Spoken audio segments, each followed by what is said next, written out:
Hello বন্ধুরা, আশা করছি সবাই ভালো আছেন। বাগানের জবা গাছগুলো এই মুহূর্তে কেমন আছে? বেশ কয়েকদিন একটানা বৃষ্টির জল পেয়ে গাছগুলো সবুজ ও প্রাণবন্ত হয়ে উঠছে আস্তে আস্তে। প্রতিটা গাছে কিন্তু কুঁড়ি ও নতুন নতুন কচি পাতায় ভরে উঠছে।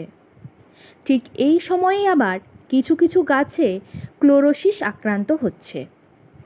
গাছের কচি পাতাগুলো এইভাবে হলুদ হয়ে যাচ্ছে এবং সবুজ হয়ে উঠছে শিরাগুলি। তবেই বুঝবেন গাছটি ক্লোরোসিসে আক্রান্ত হয়েছে। আবার কোনো কোনো গাছে কুঁড়ি অজস্র পরিমাণে থাকলেও সেগুলো সম্পূর্ণ ফোটার আগে নষ্ট হয়ে ঝরে পড়ছে। আবার কোনো কোনো গাছে তো শুধু খালি সবুজ পাতায় ভর্তি হয়ে যাচ্ছে। এই ধরনের সমস্যার মধ্য দিয়ে যে সমস্ত বাগানিরা এই মুহূর্তে যাচ্ছেন তাদের জন্য আজকের এই ভিডিওটি খুবই গুরুত্বপূর্ণ হতে চলেছে। নমস্কার বন্ধুরা, আমি পর্ণা আর আপনারা দেখছেন গার্ডেনিং উইথ পর্ণা। যেসব বন্ধুরা আজ আমার চ্যানেলে নতুন ভিজিট করছেন তারা অবশ্যই চ্যানেলটিকে শেয়ার ও সাবস্ক্রাইব করে পাশে থাকবেন বাগান সংক্রান্ত নানা নতুন নতুন ভিডিও পাওয়ার জন্য। বাগানের এই গাছটিকে ভালো করে লক্ষ্য করুন। গাঢ় খয়েরি রঙের পঞ্চমুখী থোকা জবা। এই জবা গাছের একটা টেন্ডেন্সি হচ্ছে এই গাছে প্রচুর পরিমাণ কুঁড়ি আসলেও তা কিন্তু প্রত্যেকটা সম্পূর্ণভাবে প্রস্ফুটিত হয় না। তবে আমার বাগানের এই গাছটি দেখুন, প্রতিটি কুঁড়ি কিন্তু সম্পূর্ণভাবে প্রস্ফুটিত হচ্ছে। এই গাছটিতে আমি বেশ কিছুদিন আগে একটি খাবার প্রয়োগ করেছিলাম, যার ফলে যেই কুঁড়িগুলো ফোটার আগেই শুকনো হয়ে ঝরে যাচ্ছিল সেইগুলো ঝরা তো একেবারেই বন্ধ হয়ে গেছে এবং গাছটির গ্রোথও হয়েছে চোখে পড়ার মতো। আমাদের এখানে প্রায় সমস্ত জেলাগুলিতেই কম অথবা ভারী বৃষ্টিপাত হয়েছে বেশ কয়েকদিন ধরে। বৃষ্টির জল পাওয়ার ফলে গাছগুলো সবুজ ও প্রাণবন্ত হয়ে উঠছে। ধীরে ধীরে গরমের ট্রেসও দূর হচ্ছে গাছগুলোর। এই মুহূর্তে গাছগুলোকে আরও অত্যধিক পরিমাণে বৃদ্ধির জন্য এবং প্রচুর পরিমাণে ফুল আনার জন্য বাড়ির ফেলে দেওয়া 3টি উপকরণ কাজে লাগিয়ে আমি গাছের এনপিকে খাবার প্রয়োগ করেছি এই মুহূর্তে, যাতে গাছগুলো অত্যধিক পরিমাণে আরও ফুল ফোটাতে সক্ষম হয়েছে এবং গাছের প্রতিটি পাতা হয়েছে ক্লোরোফিল মুক্ত। আমরা যারা বাগান করি তারা সবাই এই 3টে খাবারের সাথে খুবই পরিচিত, কিন্তু সঠিক সময় এর সঠিক পদ্ধতি না করার ফলে বাগানে তেমন উন্নতি দেখতে পাই না আমরা। এই ঘরোয়া 3টি উপকরণ যদি আমরা সঠিক পদ্ধতিতে বাগানের জবা গাছগুলোতে ব্যবহার করে থাকি তবে জবা গাছের ফুল নিয়ে আর চিন্তা করতে হবে না। জবা গাছের সমস্ত সমস্যার সমাধান হবে এই একটিমাত্র খাবারে। অতিরিক্ত গরমেও কিন্তু গাছের ট্রেস দূর করবে এই খাবার।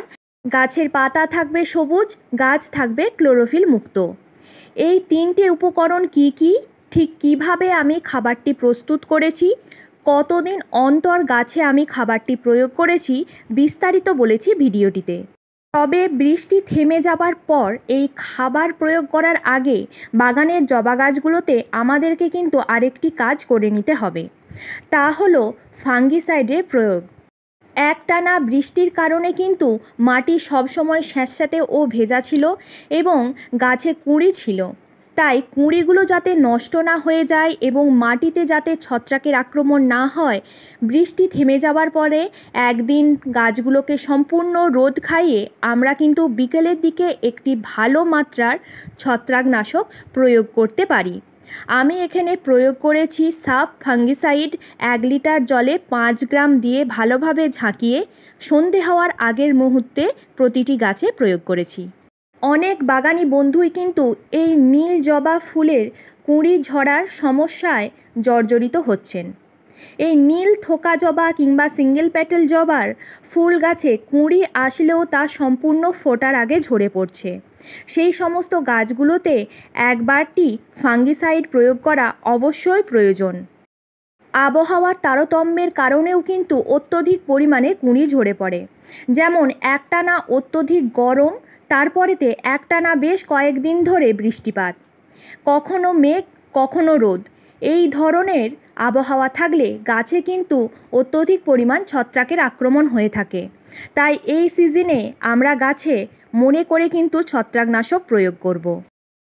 মেঘযুক্ত আকাশে কিংবা বৃষ্টি হলে গাছে কিন্তু কোনো ধরনের পাতলা কিংবা ভারী খাবার প্রয়োগ করা একেবারেই চলবে না। বাগানে 5 থেকে 6 ঘন্টা রোদ পড়ে এমন স্থানে জবা গাছগুলোকে রাখা উচিত। খেয়াল রাখতে হবে জবা গাছগুলো যেন প্রত্যেকটি ব্রাঞ্চে হাওয়া চলাচল করতে পারে।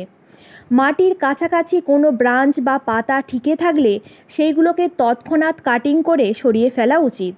এতে গাছ সুস্থ থাকে এবং মাটি থেকেও ফাঙ্গাল ইনফেকশনজনিত কোনো রোগ সম্পূর্ণ গাছে ছড়ায় না।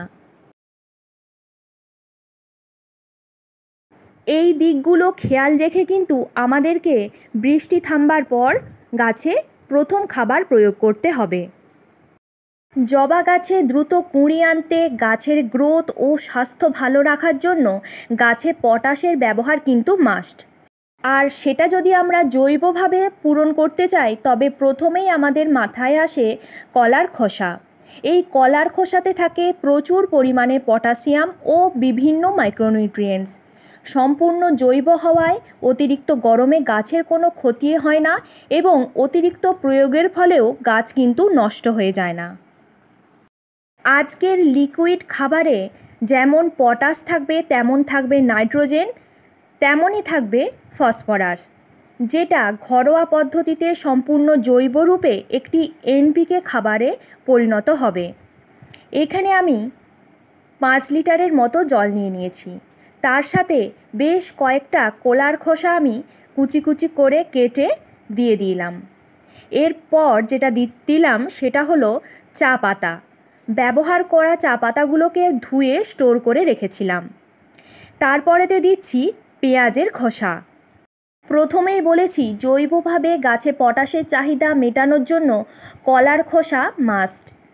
দ্বিতীয়ত আছে পেঁয়াজের খোসা, যাতে আছে প্রচুর পরিমাণ ফসফরাস ও জিঙ্ক। তৃতীয়ত যেই উপাদানটা নিয়েছি সেটা হলো চায়ের পাতা। এতে থাকে উচ্চমাত্রায় নাইট্রোজেন ও বিভিন্ন মাইক্রোনিউট্রিয়েন্টস। এই 3টে উপকরণ একসাথে মিশিয়ে আমরা কিন্তু এই খাবারটা প্রস্তুত করব। এখানে আমি যেহেতু 5 লিটার জল নিয়েছি তাই 3টে উপকরণের পরিমাণ কিন্তু একটু বেশি মাত্রায় আছে। যাদের অল্প সংখ্যক গাছ আছে তারা কিন্তু অল্প পরিমাণ এই উপকরণ দিয়েই একটি খাবার প্রস্তুত করতে পারেন। যেমন আমি 1 লিটারের পরিমাণ বলছি। 1 লিটার জলের জন্য 3টে গোটা কলার খোসা, 1 দিনের জমানো চা পাতা এবং 1 মুঠো পরিমাণ পেঁয়াজের খোসা নিলেই হবে। এবার জলের পরিমাণ যত বাড়াবেন এই উপকরণগুলো একটু একটু করে আমাদের বাড়িয়ে নিতে হবে। জলের মধ্যে সমস্ত উপকরণ দেয়া হয়ে গেলে একটি লাঠি বা দণ্ডের সাহায্যে ভালোভাবে উপকরণগুলোকে জলের সাথে মিশিয়ে দিতে হবে। তারপর উপর থেকে ঢাকনা দিয়ে একটি ছাওয়া স্থানে এই মিশ্রণটি রেখে দিতে হবে 3 দিনের মতো। 3 দিন পর কিন্তু এই মিশ্রণটি গাছে দেওয়ার জন্য একেবারে প্রস্তুত হয়ে যাবে। 3 দিন পর খাবারটি একেবারে প্রস্তুত হয়ে গেছে গাছে প্রয়োগ করার জন্য। সম্পূর্ণ ঘরোয়াভাবে বিনা খরচে গাছের জন্য এনপিকে খাবার তৈরি করার একটি শ্রেষ্ঠ উপাদান হলো এই 3টে জিনিস, যাতে নাইট্রোজেন, ফসফরাস ও পটাশ থাকে সমমাত্রায়।